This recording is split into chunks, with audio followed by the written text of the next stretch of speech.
Welcome back to the deep dive. We're here to, cut through the noise on big policy changes. And today, we're tackling something huge for anyone trying to buy their first home in Ontario. The government's proposed HST rebate for new builds. Yeah, there's a lot of buzz around this one. Big numbers being thrown about. We need to really get into the details. We're talking about the structure, the potential savings up to $130,000 apparently, Yeah. but also the rules, the phase-outs, and the legislative hurdles this thing still needs to clear. Exactly. That's our mission today. To peel back the layers on this plan for potentially $130,000 in combined tax relief. I mean, that number just jumps out at you. But okay, let's unpack this. How do you even arrive at that figure? We probably need to start with the province's piece of the puzzle, right? Absolutely. Let's just quickly set the stage. HST in Ontario, it's 13%. That's broken down into 8% provincial tax and 5% federal, which is the GST part. Okay. So the core of what Ontario is proposing now is to rebate their entire 8% provincial chunk of that HST. Right, the full 8%. And that's specifically for first-time buyers purchasing new homes valued up to $1 million. That's the threshold for the maximum savings, yes. Yeah. Up to $1 million. Now, here's where the language gets, well, a little interesting already. The province says this plan saves first-time buyers up to $80,000. Okay, $80,000 from the provincial side seems straightforward if it's 8% of a million. Wait, 8% of a million is exactly $80,000. So what's the nuance? The nuance is how they get to that $80,000 figure.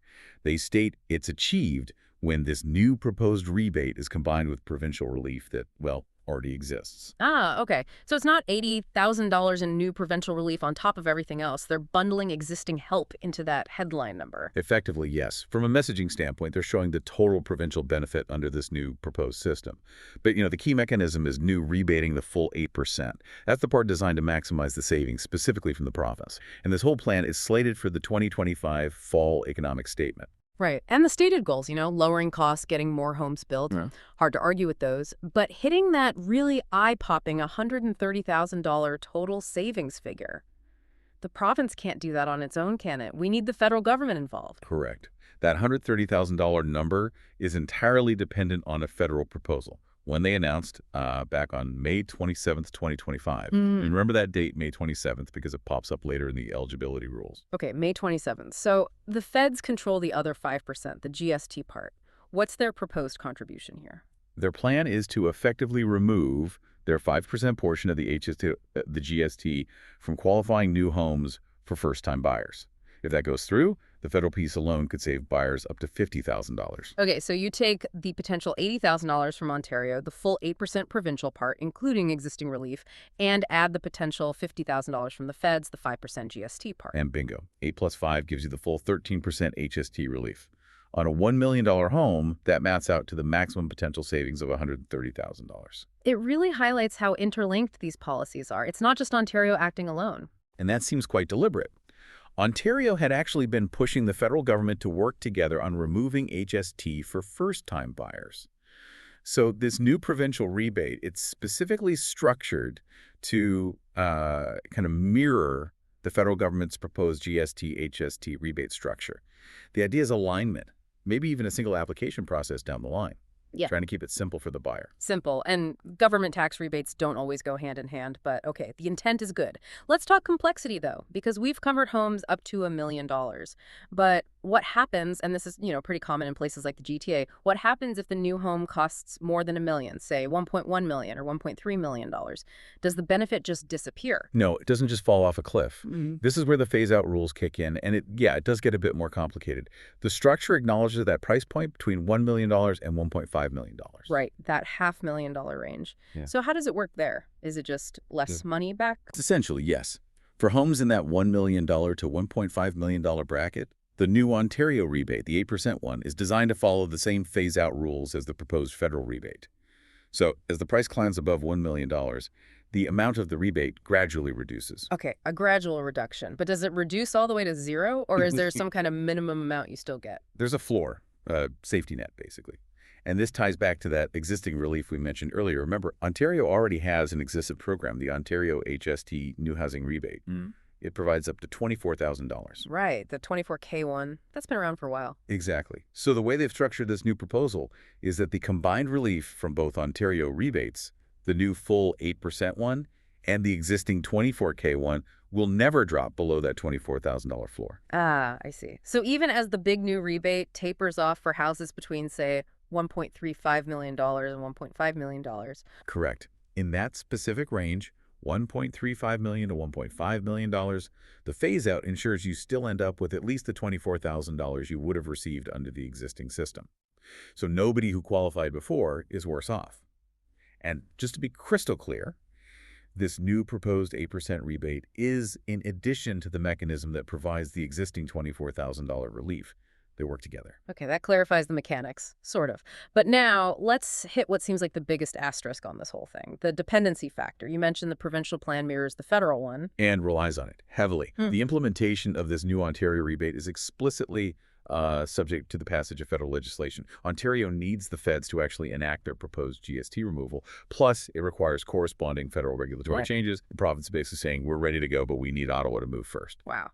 So buyers are looking at this potential $130,000 saving, but it's contingent. It's not a done deal just because Ontario announced it. Not at all. It creates this element of uncertainty, doesn't it?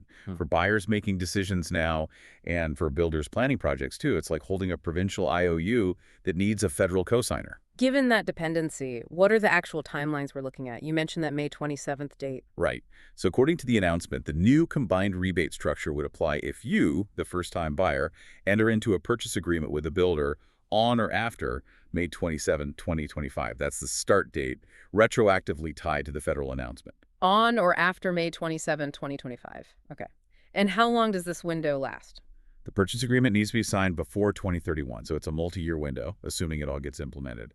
And there are deadlines for the builders, too. Construction has to start before 2031, and the home needs to be substantially completed before 2036. It's quite a long runway. Long runway, but clear dates at least. And for the buyer themselves, besides being a first-time buyer, what's the absolute must-meet condition? Simple, but critical. You have to be buying the new home to use as your primary place of residence. This isn't for investors looking to flip properties or rent them out. It's targeted at owner-occupiers. Got it. Primary residence only. Okay, let's maybe zoom out a bit. Why this big push now? What's the broader context driving this coordinated, albeit dependent, tax relief effort? Well, the backdrop isn't pretty for the housing market, frankly. Industry groups like BUILD, that's the Building Industry and Land Development Association, they've called the current situation the worst housing downturn on record. So this policy seems intended as a direct shot in the arm, using tax relief to stimulate demand, hopefully encourage those first-time buyers who've been sidelined by high costs and interest rates, and in turn spur more construction activity. And has the industry reacted positively? I imagine builders and developers would welcome something that might boost sales. Largely, yes. RESCON, the Residential Construction Council of Ontario, that actually called for exactly this kind of aligned GST-HT rebate. They praised the move, highlighting that alignment avoids confusion and complexity. BUILD also welcomed it, seeing it as a chance for first-time buyers to get back into the market, especially since new home prices have actually come down a bit from their peak. Makes sense. And even municipal groups are supportive. Yeah, the Association of Municipalities of Ontario, AMO, also chimed in positively. They see the potential for this to boost demand and consequently increase the supply of new homes being built in their communities. So it's seen as potential helpful on the demand side. Is the province doing anything else on the supply side to complement this? They are. The announcement materials mention this rebate sits alongside other efforts, things like record investments in municipal infrastructure needed for housing. The Municipal Housing Infrastructure Program got a boost to $4 billion. And there's the Building Faster Fund, which is about $1.2 billion. So the strategy seems to be make it cheaper to buy and make it easier to build simultaneously. Okay, trying to tackle it from both angles. Let's try to wrap this up with the key takeaways then. The big picture goal is 13% total HST relief. That's the 8% provincial plus the 5% federal for first-time buyers purchasing new homes valued up to $1 million.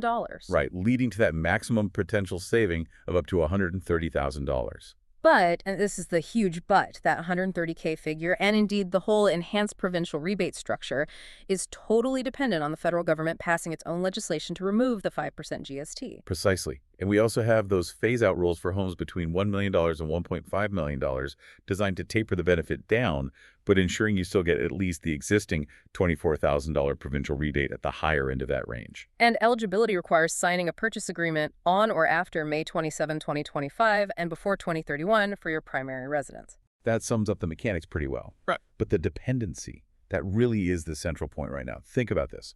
Ontario makes this very detailed announcement on October 28th, 2025, but it hinges entirely on a federal proposal. And the province's own full legislative details won't even be tabled until their fall economic statement on November 6th, 2025. So there's this gap, an announcement gap and a legislative dependency gap. What does that leave the listener, the potential buyer, thinking about today? Well, the provocative thought maybe for you to chew on is this. If this entire structure, promising up to $130,000 in savings, is conditional on federal action, that might take time or, theoretically might not happen exactly as proposed. What does that mean for your certainty right now? You might be asked to sign a purchase agreement today based on rules tied back to May 2025, banking on future legislative outcomes in Ottawa. How comfortable are you with that gap between the promise and the legal guarantee? That's the critical uncertainty to watch as the federal piece